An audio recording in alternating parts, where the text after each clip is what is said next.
अस्सलाम वालेकुम, welcome back to हबीबास lecture. तो आज की वीडियो के अंदर हम लोग डिस्कस करेंगे टॉप FYP कैटेगरीज और उनकी जितनी भी रिक्वायर्ड प्रोग्रामिंग लैंग्वेजेस होती हैं, प्लस आपको कौन कौन से टूल्स जो होते हैं वो रिक्वायर्ड होते हैं। आज की वीडियो के अंदर हम लोग इसको डिटेल के साथ डिस्कस करेंगे। अब पिछली वीडियो के अंदर हमने देखा कि FYP होता क्या है, और इसके अलावा हमने देखा कि FYP में जाने से पहले हमें किन किन बातों का ख्याल रखना चाहिए। इसके अलावा इसकी कैटेगरीज को डिस्कस करेंगे और फिर हम लोग नेक्स्ट वीडियो के अंदर टीम वाला मामला जो होता है उसको सॉल्व करेंगे।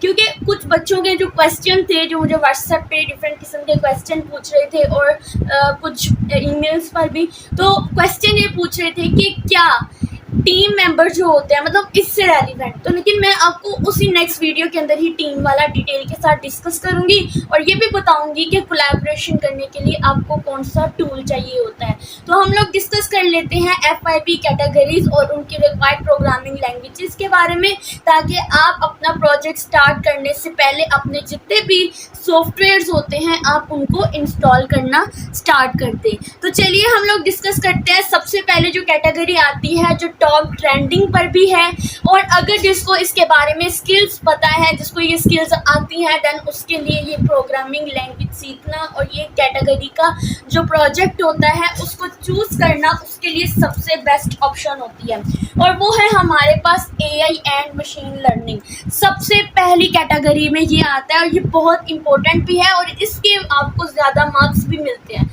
लेकिन एक बात याद रखनी है कि कोई भी ऐसा बच्चा जिसको इस बारे में कोई इन्फॉर्मेशन नहीं है, अगर तो वो इस बारे में सीख लेता है 1 महीना के अंदर, 2 महीना के अंदर अगर वो इसको सीख लेता है देन वो ये कर सकता है। लेकिन अगर उसको इसके बारे में ना हो है ही नहीं है, ठीक है, AI के बारे में जानता है लेकिन इसकी कोडिंग वगैरह स्किल्स वगैरह नहीं है उसके पास, तो काइंडली वो इसको चूज़ ना करें, वरना बहुत बुरी तरह फंस जाओगे। उसके बाद आती है वेब डेवलपमेंट। अब वेब डेवलपमेंट को तो सीखना बहुत ही ज़्यादा आसान काम है। आपको यूट्यूब पे लेक्चर्स मिल जाएंगे डिफरेंट यूट्यूबर्स के, आप ChatGPT से सीख सकते हैं। इसके अलावा आप मतलब किसी भी वेबसाइट से जाके इसको ईजीली सीख सकते हैं। इसको भी आप सीख सकते हैं AI को, लेकिन इसको सीखना थोड़ा प्रोफेशनल चला जाता है, इसको एडवांस वर्जन में सीखना पड़ता है। अगर आपने कुछ भी सीखना है ना, तो आपने सबसे पहले बिगनर से स्टार्ट करना है, क्योंकि आप हमेशा बिगनर है। बेसिक लेवल से स्टार्ट करें, फिर आप इंटरमीडिएट लेवल पे जाएंगे और उसके बाद फिर आप एडवांस लेवल पर जाएंगे। ये 3 चीज़ें अगर आप स्टेप बाय स्टेप लेकर चलते हैं तो आप अपने कोर्स को बहुत ही अच्छे वे में कवर कर लेंगे, ठीक है। उसके बाद हम चलते हैं नेक्स्ट, हमारे पास कैटेगरी आती है मोबाइल एप्लीकेशन डेवलपमेंट। आपने अपने मोबाइल के अंदर कोई भी ऐप जो होती है उसको डेवलप करनी है। उसके बाद आपके पास डेटा साइंस एंड एनालिटिक्स आ जाता है। डेटा साइंस एंड एनालिटिक्स भी आपकी AI और मशीन लर्निंग से रिलेटेड ही होती है, लेकिन इसको मैंने अलग कैटेगरी के अंदर इसलिए रखा है क्योंकि ये इससे थोड़ा डिफरेंट होता है। इसके अंदर भी कुछ प्रोग्रामिंग लैंग्वेजेस सेम होती हैं, टूल सेम होता है, लेकिन इसका यूज़ करने का मेथड थोड़ा डिफरेंट होता है, ठीक है। उसके बाद आता है इंटरनेट ऑफ थिंग्स। जैसे कि आपने कोई भी हार्डवेयर बनाना है, ठीक है, जैसे आपने रिमोटली पंखे को कंट्रोल करना है या रिमोटली अपने घर की लाइट्स को ऑन ऑफ करना है, कोई भी ऐसी चीज़ जो इंटरनेट के ऊपर चलती है, रिमोटली चलती है, वो आपकी इंटरनेट ऑफ थिंग में आ जाती है और आपकी ये भी टॉप कैटेगरी में आती है।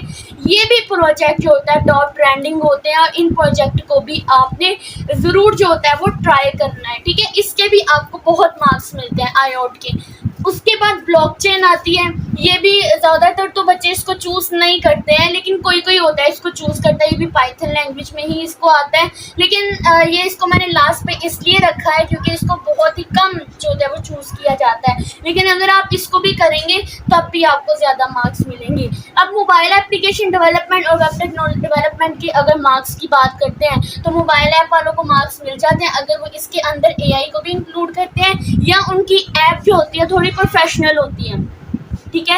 यानी वो क्योंकि देखिए अब आप एक क्वेश्चन पूछेंगे, हमारा भी FYP के दौरान हमारा भी एक क्वेश्चन था। हमारा क्वेश्चन ये था कि इतनी तो प्रोग्रामिंग लैंग्वेजेस बन चुकी हैं, इतने तो ऐप्स बन चुके हैं, इतनी तो वेबसाइट बन चुकी है, हर चीज़ दुनिया में तकरीबन बन चुकी है, तो हम क्या बनाएं।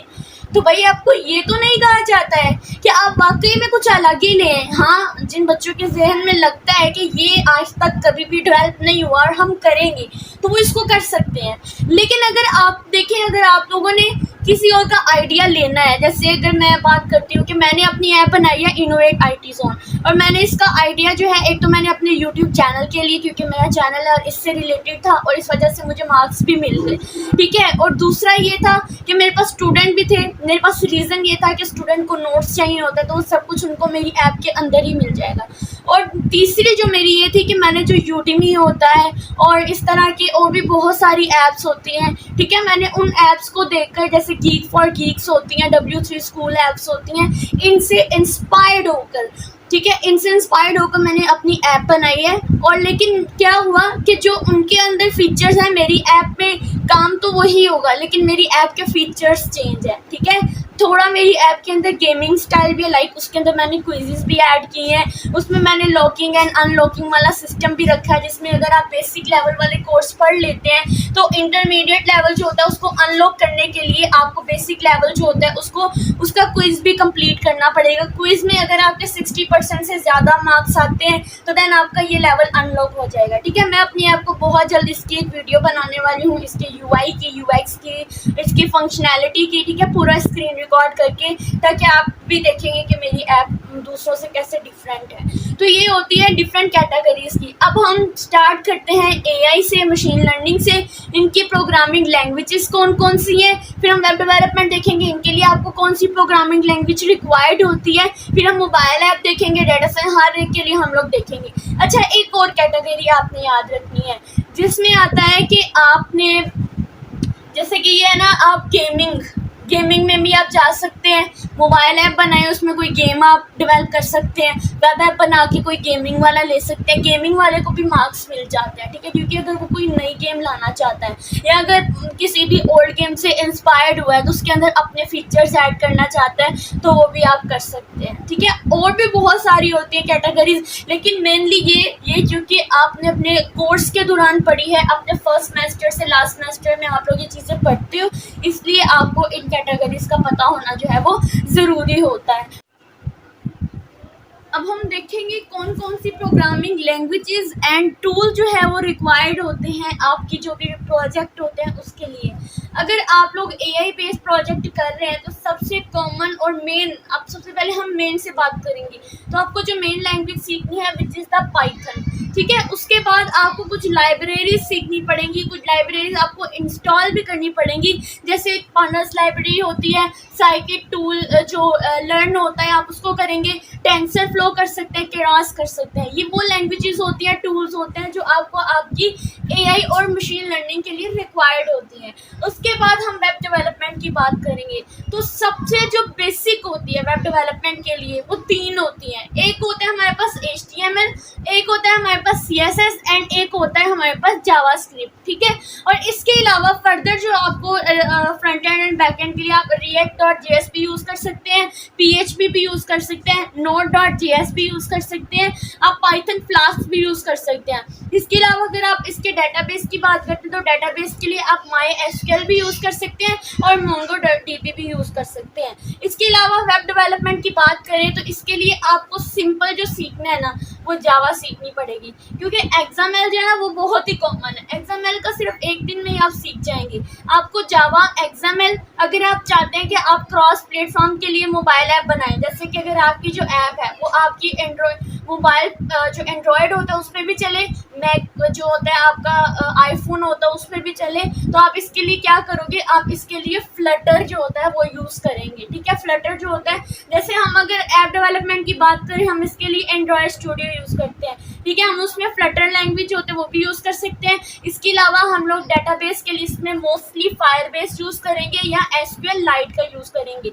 इसके अलावा जो मैंने आपको कैटेगरी बताई थी जैसा कि डेटा साइंस एंड एनालिटिक्स था, उसके लिए भी आपको AI वाली लैंग्वेज ही सीखनी पड़ेंगी, ठीक है। उसको थोड़े आपने ट्रेनिंग देने के लिए आपको कुछ और चीज़ें जैसे फ्लास्क होती है, इसके अलावा और भी बहुत सी चीज़ें होती हैं जो आपको इसके लिए यूज़ करनी पड़ेंगी, ठीक है। इसके अलावा अगर आप गेमिंग में जाते हैं तो गेमिंग में आप लोगों को C# जो होती है वो सीखनी पड़ेगी, और C# जो होती है वो मोस्टली आपने सीखी थी अपना जो आपने एंटरप्राइज सिस्टम वाला किया था ना उसके अंदर, ठीक है। आपको C++ आनी चाहिए, C# आनी चाहिए, आपको यूनिटी जो होता है ना इसका यूज़ करना आना चाहिए। ये ऐसा टूल होता है जिसके अंदर हम अपनी गेम्स को डेवलप करते हैं, ठीक है। इसके अलावा फर्दर आपने कौन सा प्रोजेक्ट चूज़ किया है, आपने फर्दर किस प्रोग्रामिंग लैंग्वेजेस के बारे में जानना है, किस प्रोजेक्ट के अंदर कौन कौन सी प्रोग्रामिंग लैंग्वेजेस यूज़ होंगी, मेरा प्रोजेक्ट ये है, इसके लिए आपको सिंपली मुझे कमेंट करना होगा और कमेंट में मैं आपको रिप्लाई कर दूँगी, ठीक है।